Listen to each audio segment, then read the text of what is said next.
तो प्यारे बच्चों, आप सभी को बहुत बहुत गुड आफ्टरनून। मैं आप ही के विद्यालय का सामाजिक विज्ञान और पॉलिटिकल साइंस का शिक्षक कन्हैया अग्रवाल सर बोल रहा हूं। आप सभी विद्यार्थियों का आप ही के विद्यालय के YouTube चैनल पर सभी का बहुत बहुत स्वागत है। आज हम क्लास 11th के अध्याय 2 भारतीय संविधान में मूल अधिकार के ऊपर चर्चा करेंगे, क्योंकि पहला अध्याय आप अभी पढ़ रहे हैं। आपको दिल्ली सरकार की तरफ से सोमवार को एक ऑडियो लिंक मिलता है, जिसको आप सुनते हैं और नोट डाउन करते हैं। तो उस चैप्टर को आप उसी लिंक ऑडियो के थ्रू ही पढ़ेंगे। मैं आज second chapter fundamental rights in Indian constitution की शुरुआत करूंगा। तो बच्चों, आप सभी ने पहले अध्याय में संविधान के बारे में पढ़ा है कि किसी लोकतांत्रिक देश के लिए संविधान कितना महत्वपूर्ण होता है। हम सभी विद्यार्थियों ने संविधान की परिभाषा समझी होगी।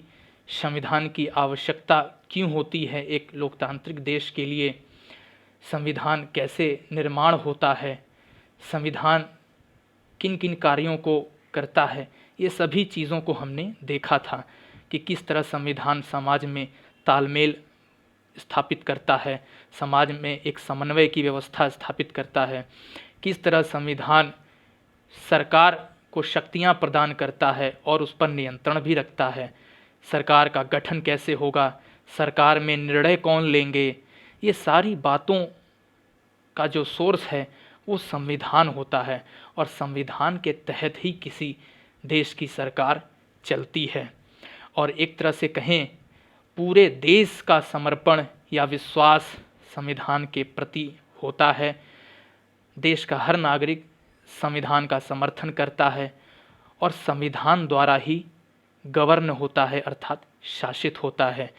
इस तरह से संविधान समाज में समन्वय, समायोजन और तालमेल स्थापित करके शांति व्यवस्था बहाल करता है।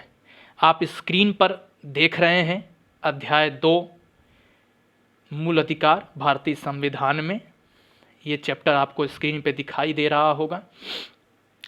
तो अब आगे की चीज़ों को हम पढ़ेंगे। हमने संविधान को जाना समझा पिछले अध्याय में, और अब हम इसी संविधान में वर्णित उल्लिखित मूल अधिकार की सूची को हम समझने का प्रयास करेंगे कि ये मूल अधिकार होते क्या हैं, नागरिकों के लिए मूल अधिकार ज़रूरी क्यों हैं, और मूल अधिकार और नागरिक तथा सरकार के बीच क्या संबंध है, उनको हम देखने का प्रयास करेंगे। तो जैसा कि मैंने बताया, इस अध्याय के तहत हम यह जानने का प्रयास करेंगे कि संविधान द्वारा अधिकारों को कौन कौन से अधिकार प्राप्त हुए हैं, अधिकारों की सुरक्षा कैसे की जाती है, और अधिकारों की व्याख्या एवं सुरक्षा करने में न्यायालय की क्या भूमिका है, तथा यह भी जानने का इस अध्याय में प्रयास करेंगे कि मूल अधिकार और नीति निदेशक तत्व में क्या संबंध हैं। लेकिन आज की क्लास में हम बेसिकली यह देखेंगे कि मूल अधिकार होते क्या हैं, मूल अधिकारों का महत्व क्या है, और भारत में मूल अधिकारों का क्या अर्थ है।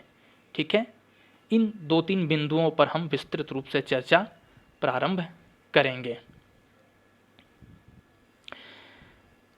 हमारा संविधान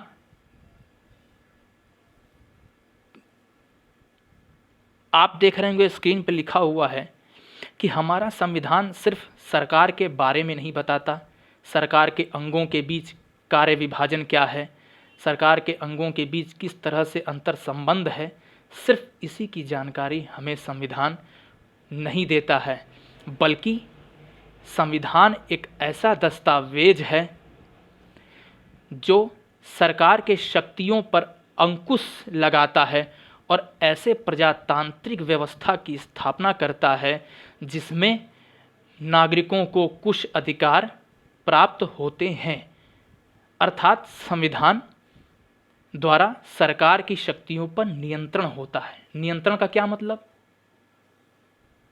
बताइए? नियंत्रण का मतलब आखिर नियंत्रण क्यों? सरकार के ऊपर नियंत्रण क्यों? सीमाएं क्यों? अर्थात सीमाएं इसलिए कि किसी को बचाना है, तभी तो किसी पर सीमाएं लगती हैं। तो किसको बचाना है? नागरिकों के अधिकारों को बचाना है, क्योंकि सरकार के पास तो बहुत सारी शक्तियां होती हैं। वो तो कुछ भी कानून पास करके नागरिकों के अधिकारों को हनन कर सकती है, छीन सकती है या कम कर सकती है। तो इसी अधिकार को बचाने के लिए, नागरिकों के फंडामेंटल राइट्स को बचाने के लिए संविधान द्वारा सरकार पर कुछ सीमाएं भी आरोपित की जाती हैं। ठीक है, इतनी बात क्लियर? अगर आपसे प्रश्न पूछ लिया जाए कि कुछ ऐसे अधिकारों के नाम बताइए जो आपके संविधान में मूल अधिकार के रूप में सुरक्षित हैं, तो ज़रूर कुछ बच्चे बता पाएंगे कि समानता का अधिकार सर इसमें उल्लिखित है, स्वतंत्रता का अधिकार भी हमें प्रोवाइड किया गया है मूल अधिकार के रूप में संविधान में, हमें शोषण के विरुद्ध भी अधिकार प्राप्त है, हमें धार्मिक स्वतंत्रता का अधिकार है। इस तरह के अधिकारों की आप सूची बता सकते हैं। सामान्य सी बात है, हम पिछली कक्षाओं में अब तक पढ़ते आए हुए हैं। अगर आगे हम बढ़ें, देखें कि हमारे संविधान में जो मूल अधिकार हैं वो भाग 3 में शामिल हैं। अब ये भाग 3 क्या है? देखिए, संविधान जब बना था तो उस समय मूल संविधान में, जो उस समय बना था 1950 में, जब लागू हुआ था 26 जनवरी को, उस टाइम हमारे संविधान में 395 अनुच्छेद, 8 अनुसूचियां और 22 भाग थे। लेकिन वर्तमान में संविधान, कई प्रकार के संवैधानिक संशोधन हुए, उस हिसाब से इनकी संख्या बढ़ती चली गई और वर्तमान में हमारे संविधान में कुल 452 अनुच्छेद, 12 अनुसूचियां, जो पहले 8 थीं अब 12 हो गईं, और जो 22 भाग थे वो अब 25 भाग हो चुके हैं। ठीक है, तो इसी भाग 3 में अनुच्छेद 12 से लेकर अनुच्छेद 35 तक मूल अधिकारों का वर्णन या पूरी लिस्ट संविधान में रखी गई है, और ये पूरी लिस्ट भाग 3 नाम से जानी जाती है। अनुच्छेद 12 से 35, 35, अनुच्छेद 12, आर्टिकल 12 टू आर्टिकल 35 तक। ठीक है, इसको भाग 3 या मूल अधिकारों का घोषणा पत्र भी कहते हैं, जो संविधान में एक सूची के रूप में बहुत विस्तार से इसकी चर्चा की गई है। और मूल अधिकार जो संविधान में शामिल किए गए हैं उसमें सिर्फ अधिकारों के साथ साथ उन सीमाओं का भी विस्तृत रूप से उल्लेख किया गया है, क्योंकि कभी भी अधिकार एब्सोल्यूट रूप से नहीं मिलते, यानी पूर्ण रूप से आपको किसी प्रकार से अधिकार नहीं प्राप्त होते, आपको उसके साथ कुछ सीमाएं भी लगाई जाती हैं आपके ऊपर। जैसे गवर्नमेंट के ऊपर भी सीमाएं लगती हैं संविधान द्वारा, उसी तरह मौलिक अधिकारों पर भी कुछ सीमाएं हैं कि आप कहाँ तक अपने अधिकारों का उपभोग कर सकते हैं। आपके अधिकार आपको घूमने फिरने के लिए हैं, लेकिन दूसरे को अगर आप घूमने फिरने से रोकने लगें तो ये आपके अधिकार नहीं है। तो इसलिए कुछ सीमाएं भी आरोपित हैं। आपको बोलने की आज़ादी है, लेकिन भड़काऊ भाषण दें इसकी आज़ादी नहीं है। आपको रैली करने की आज़ादी है, लेकिन रैली में दंगे करने लगें इसकी आज़ादी नहीं है। आपको संघ बनाने की आज़ादी है, लेकिन आप गैर कानूनी रूप से कोई गुट बनाकर तस्करी करें, ड्रग सप्लाई करें, इसकी आज़ादी नहीं है। यानी सीमाएं कैसी? लोक सुरक्षा व सामाजिक शांति व सुरक्षा को नज़र रखते हुए संविधान आप पर कुछ सीमाएं लगाता है। यानी अगर आपके अधिकार या आपके कृत्य ऐसे हैं जो पब्लिक, यानी कि जो लोक शांति को भंग कर रहा है, सामाजिक सुरक्षा को भंग कर रहा है, जन स्वास्थ्य के लिए ठीक नहीं है, तो उस कृत्यों पर संविधान द्वारा आप पर सीमाएं लगाई गई हैं। तो मूल अधिकार जो आपको प्रदान किए गए हैं, और उसी के साथ साथ आप पर कुछ सीमाएं भी लगाई गई हैं, जिसका उल्लेख इसी भाग 3 में उल्लेखित किया गया है। अब हम देखेंगे अधिकारों का महत्व क्या है। कुछ एग्जाम्पल्स आपके दिए हुए हैं। 1982 में एशियाई खेल भारत में होने वाला था। उसके लिए कुछ स्टेडियम बनाने थे और कुछ फ्लाईओवर्स बनाने थे। तो उसके लिए गवर्नमेंट ने ठेकेदारी पर इसे बनाने के लिए ठेके पर टेंडर जारी किया। तो ठेकेदारों ने इन सबको बनाने के लिए, स्टेडियम बनाने के लिए, फ्लाईओवर्स बनाने के लिए देश भर से बहुत सारे गरीब मजदूरों को हायर किया और काम करवाया। लेकिन उनको सरकार द्वारा जो मजदूरी तय की गई थी उससे भी कम दिया गया। ठीक है। तो जब ये बात सामने आई तो कुछ सामाजिक वैज्ञानिकों ने इस पर रिसर्च किया कि क्या ये बात सही है, और फिर सुप्रीम कोर्ट जाकर इस मसले को रखा गया और सामाजिक वैज्ञानिकों ने कहा कि यह मूल अधिकारों के खिलाफ है, यानी मजदूरों के साथ मूल अधिकारों का हनन हुआ है। क्यों? क्योंकि तयशुदा मजदूरी से कम देना एक तरह से बेगारी कराना है या बंधुआ मजदूरी कराना है। जो आपको अधिकार, जो आपके किस अधिकार का हनन है? शोषण के विरुद्ध अधिकार, आर्टिकल 23 और 24 के खिलाफ है। अगर किसी से बेगारी कराई जाती है, किसी से बंधुआ मजदूरी कराई जाती है, तो वो शोषण के विरुद्ध अधिकार में आ जाता है। और चूंकि तयशुदा मजदूरी से कम देना एक तरह से वो बेगारी हुआ, बंधुआ मजदूरी हुआ, तो सुप्रीम कोर्ट ने भी इसको माना कि हाँ ये बात सही है, शोषण के विरुद्ध अधिकार के खिलाफ है ये, और आदेश दिया कि सारे मजदूरों को तयशुदा मजदूरी दी जाए। दूसरा एग्जाम्पल आप देखते हैं, इसी में एक दूसरा एग्जाम्पल भी है।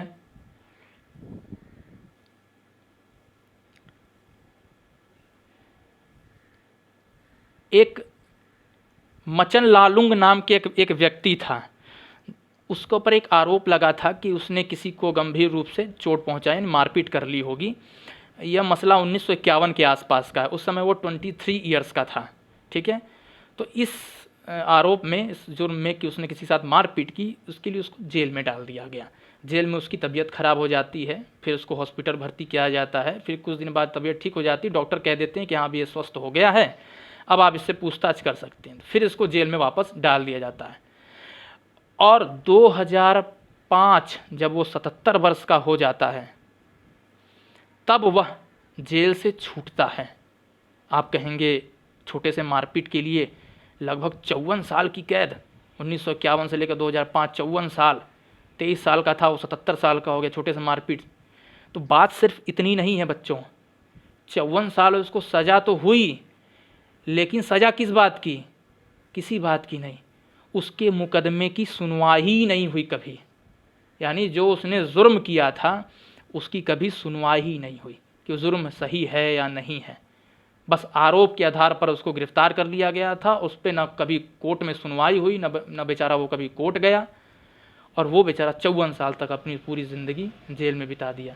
जब राष्ट्रीय मानवाधिकार आयोग जब बंदियों के लिए जांच पड़ताल करने के लिए जब वो सर्वे पे निकला, तब ये केस का मालूम चला, और फिर मानवाधिकार के प्रयासों से उसे छोड़ा गया। नहीं तो वह इतने सालों से, 23 साल से 77 साल, यानी पूरी ज़िंदगी उसने जेल में गुजार दी, जबकि उसको सुनवाई नहीं हुई। तो आप इन दोनों एग्जाम्पल से देख रहे हो किस तरह से नागरिकों के मूल अधिकार का हनन है। और ये तब की घटनाएं हैं जब देश आज़ाद हो चुका था, कॉन्स्टिट्यूशन लागू हो चुका था, मूल अधिकार दिए जा चुके थे, लेकिन उसके बावजूद भी किस तरह से इन दोनों के साथ, उन मज़दूरों के साथ और इस मचन लालुंग के साथ किस तरह से अन्याय हुआ। तो यानी कहा जा सकता है कि भले संविधान में मूल अधिकार आपको प्रदान किए गए हों, लेकिन किसी व्यक्ति द्वारा, किसी संस्था द्वारा या खुद सरकार द्वारा भी आपके मूल अधिकारों का हनन किया जा सकता है। ठीक है। तो इससे बचाव के लिए क्या होगा, क्या करना होगा?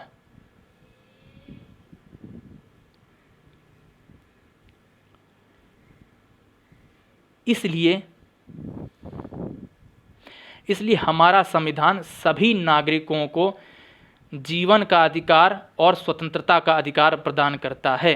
इसका मतलब यह है कि हर नागरिक को अपने मुकदमे के संबंध में निष्पक्ष और त्वरित न्याय प्राप्त करने का अधिकार है। यानी हर व्यक्ति अगर उसके ऊपर किसी प्रकार का मुकदमा लगा है तो उसे निष्पक्ष और त्वरित न्याय, त्वरित माने जल्दी, न्याय प्राप्त करने का अधिकार है। लेकिन आप देख रहे हो कि किस तरह से ऊपर के दोनों एग्जाम्पल्स में लोगों के साथ किस तरह से मूल अधिकार का हनन हुआ है। ठीक है, इसीलिए अगर उपर्युक्त दोनों उदाहरण को देखें तो हम देख रहे हैं कि मूल अधिकारों के लागू होने के महत्व को समझा जा सकता है कि मूल अधिकार के महत्व क्या हैं। अगर मूल अधिकार ना हो तो जिस तरह से मचन लालूंग के साथ हुआ या जिस तरह से उन गरीब मजदूरों के साथ हुआ वह एक सामान्य घटना बन जाएगी। और मूल अधिकार आपको इन्हीं अत्याचारों से, अन्याय से या आपके मूल अधिकारों के खतरे में होने से बचाता है। संविधान द्वारा,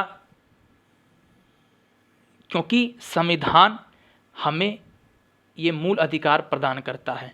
संविधान से बड़ा कोई नहीं, संविधान सर्वोच्च है। ठीक है, सारी चीज़ें, सारी शासन प्रशासन संविधान द्वारा गवर्न होती हैं, संविधान से शक्तियाँ अर्जित करती हैं, संविधान के अकॉर्डिंग चलती हैं। और संविधान में मूल अधिकारों का एक तरह से पूरी सूची रखी गई है और संविधान द्वारा इसको संरक्षित किया गया है और इसे मूल अधिकार का घोषणा पत्र कहा गया है, जो आर्टिकल 12 से लेकर 35 में लिखित है, भाग 3 में। और इसे संरक्षित करने का क्या मतलब है? संविधान द्वारा संरक्षित का मतलब यानी संविधान इन मूल अधिकारों के एवज में आपको गारंटी प्रदान करता है कि आपको मूल अधिकार जो आपको प्राप्त हैं ये गारंटीड हैं। यानी कि अगर इन मूल अधिकारों का हनन होगा तो इसकी रक्षा संविधान करेगा। संविधान में इसकी रक्षा का भी प्रावधान किया गया है। अब गारंटी का क्या मतलब है? जैसे आप मार्केट में जाते हो, कोई सामान खरीदते हो, आपको कोई चीज़ लेकर आए, आपको उस पर 1 ईयर की वारंटी मिलती है। तो उसका क्या मतलब है कि 1 साल के अंदर अगर वो सामान ख़राब होगा तो आप चढ़ बैठोगे उस कंपनी के ऊपर और कहोगे कि मेरा सामान चेंज करके दो या बदल कर दो। यानी आपको हक मिल जाता है, वो अधिकार मिल जाता है, आप क्लेम कर पाते हो।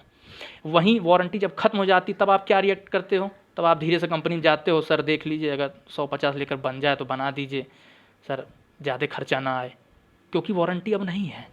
अब आप उस हक से नहीं जाते, लेकिन गारंटी होने पर आप उस जोश के साथ, उस हक के साथ आप पूरा क्लेम करते हो। तो इसी तरह मूल अधिकार भी गारंटीड हैं।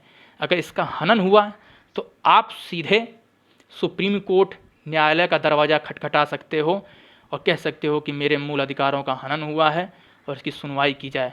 और सुप्रीम कोर्ट उस व्यक्ति जिस पर आप आरोप लगाएंगे, उस व्यक्ति या संस्था या सरकार खुद, अगर वो कोई ऐसा कानून है जिससे आपके मूल अधिकार का हनन हो रहा है या किसी व्यक्ति द्वारा आपके अधिकारों का हनन हो रहा है या आप किसी संस्था द्वारा हो रहा है, तो सुप्रीम कोर्ट उसकी जांच करेगी।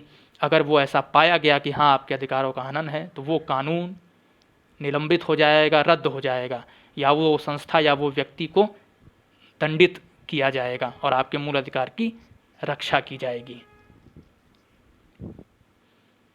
ठीक है, और संविधान में जो मूल अधिकार जो व्यक्त हैं, लिखित हैं, उसको सरकार भी खारिज नहीं कर सकती। सरकार उसे मान्यता देती है, चाहे सरकार कोई भी हो। ठीक, यह घोषणा पत्र सरकारों के अधिकारों के विरुद्ध नागरिकों के, यह घोषणा पत्र सरकारों को नागरिकों के विरुद्ध कार्य करने से रोकता है कि सरकार कोई ऐसा कार्य नहीं करेगी, कोई ऐसा कानून नहीं बनाएगी जो लोगों के अधिकारों का उल्लंघन करें, और इसका उल्लंघन होने पर न्यायालय द्वारा सुरक्षा सुनिश्चित की जाती है। ठीक है, आप जैसा उसमें देख पा रहे हैं। प्रश्न आप देख सकते हैं कि मूल अधिकारों के घोषणा पत्र से आप क्या समझ सकते हैं? नागरिकों के लिए ये अधिकार क्यों महत्वपूर्ण है? आप जरूर इस प्रश्नों को हल करने का प्रयास कीजिएगा। पॉज करके इस प्रश्न को आप देखिए, लिखिए। और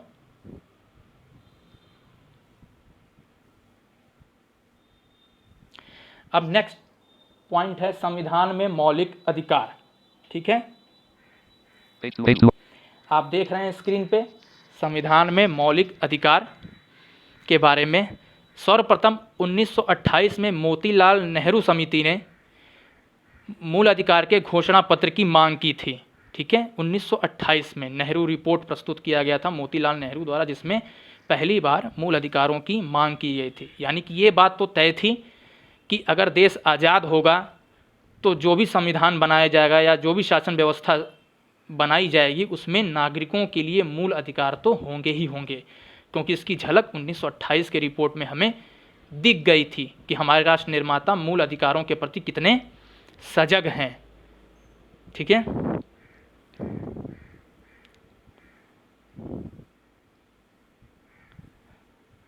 आज़ादी के बाद मौलिक अधिकारों को एक सूची के रूप में संविधान में सूचीबद्ध किया गया, जिसको मैंने बताया भाग 3 में आर्टिकल 12 to 35 में ये निहित है।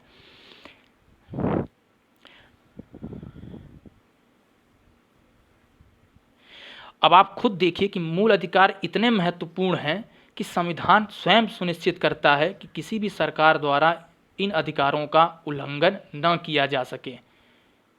ठीक है, मौलिक अधिकार। अब देखिए दो चीज़ हैं, अब साधारण अधिकार और मौलिक अधिकार में क्या अंतर है। ठीक है, देखिए कुछ अधिकार आपको संविधान द्वारा जो आपको अधिकार मिले वो मौलिक अधिकार मिले हैं, और सरकार कुछ आपको अधिकार कानून बनाकर देती है, वो साधारण अधिकार होते हैं। जैसे वोट डालने का अधिकार, चुनाव लड़ने का अधिकार, ये अधिकार आपके फंडामेंटल राइट में नहीं है। वोट देने का अधिकार हर 18 वर्ष से ऊपर के नागरिक को है। ये संसद द्वारा आपको अधिकार दिया गया है, सरकार आपको कानून बना के अधिकार देती है। तो चूंकि सरकार द्वारा बनाया गया है तो इसमें सरकार संसद में कानून बनाकर इसको परिवर्तित भी कर सकती है। चुनाव लड़ने का अधिकार, हर व्यक्ति को चुनाव लड़ने का अधिकार, अगर वो 25 साल से ऊपर है तो लोकसभा का चुनाव लड़ सकता है। तो इस अधिकारों में संविधान कानून बनाकर बदलाव भी कर सकती है, क्योंकि ये साधारण कानून द्वारा बनाए गए अधिकार हैं, साधारण अधिकार हैं, तो इसको साधारण कानूनों द्वारा बदला जा सकता है। लेकिन मूल अधिकार को साधारण कानून द्वारा बदला नहीं जा सकता, उसको बदलने के लिए संविधान में संशोधन करने पड़ते हैं। संसद में कानून बनाकर इसमें किसी प्रकार का बदलाव नहीं किया जा सकता, क्योंकि मूल अधिकार आपके संविधान में लिखित हैं। तो संविधान को में संशोधन करना पड़ेगा, और संविधान में संशोधन इतनी आसानी से नहीं होता। ठीक है, अब अध्याय 1 में देखेंगे, आप पढ़ेंगे कि संविधान में संशोधन की 3 प्रक्रियाएं हैं। अनुच्छेद 368 में संविधान में संशोधन की प्रक्रिया का उल्लेख किया गया है संविधान के, और किस तरह से 3 तरीके हैं संविधान में संशोधन करने के। ठीक है, और ये तरीके बिल्कुल आसान नहीं हैं। कुछ ऐसे संविधान के कुछ ऐसे हिस्से हैं जिस पर साधारण तरीके से संशोधन हो जाता है, सिर्फ साधारण बहुमत हो जाए संसद में तो बदलाव हो जाता है। लेकिन बाकी जो हिस्से हैं उस पर विशेष बहुमत या 2/3 बहुमत की ज़रूरत होती है, या कहीं कहीं कुछ कुछ अनुच्छेदों पर तो यहाँ तक है कि विशेष बहुमत के साथ साथ आधे से अधिक राज्य भी अपनी स्वीकृति दें, तब जाके वो संशोधन हो सकता है। तो मूल अधिकार ऐसे ही संशोधन द्वारा हो सकता है। ठीक है, तो इतना आसान नहीं है सरकार के लिए।